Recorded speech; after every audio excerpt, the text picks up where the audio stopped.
All right, tell me what's going on in baseball, because I'm very mad at the game itself. I'm very mad at the owners. I'm very mad at the commissioner.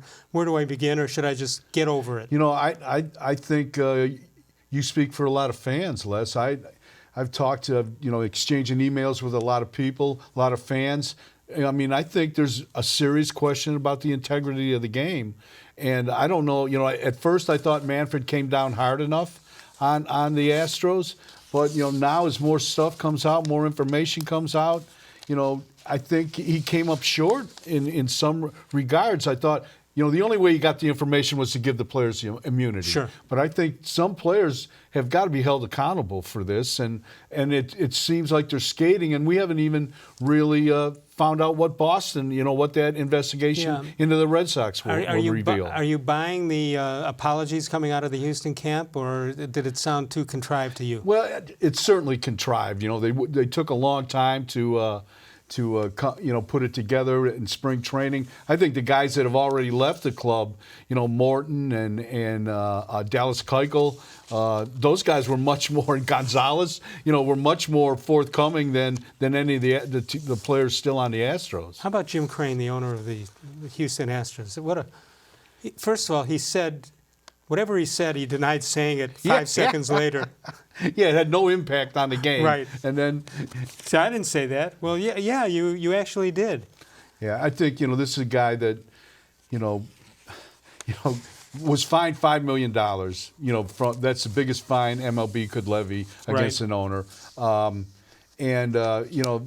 I think, and he said he had he knew nothing of this. But if you're the guy, if you're running the ship, you get the blame. Sure. You're the captain of the ship is the last guy off when it's sinking. All right, the guy says the sign stealing had nothing to do with anything, didn't impact the game. That's a guy who knows absolutely nothing about the game of baseball.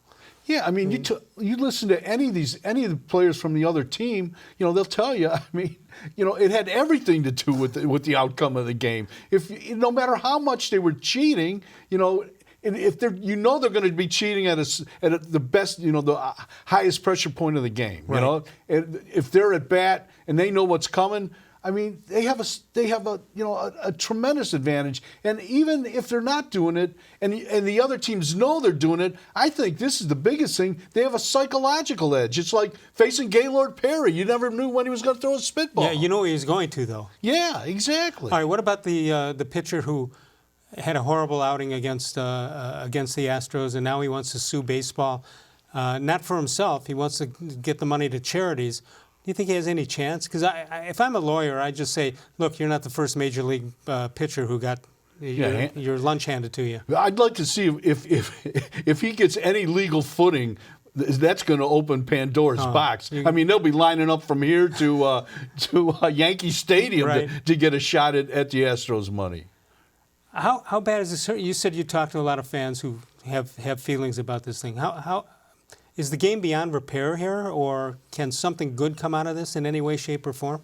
Well, I think the fans I've talked to still love the game, are still going to watch the game, But I think their trust has been kind of fractured a little bit. I don't think it's like the Black Sox scandal, like people have compared it to that, where the White Sox threw the 1919 World Series, but I think it has hurt, the integrity. Do you know if you're sitting at home and you're watching a game, any game, is it on the up and up? That's the only really that's the creed of professional sports. Yeah. That's the crux of it. Well, some guys have bad outings, bad weeks, bad months, or in a slump, but that doesn't mean they're involved in any shenanigans here. Yeah, that's just what the game is all struggling. About. But if you're purposely, if you've built an edge into the game, and outside of just plain old eyeball sign stealing,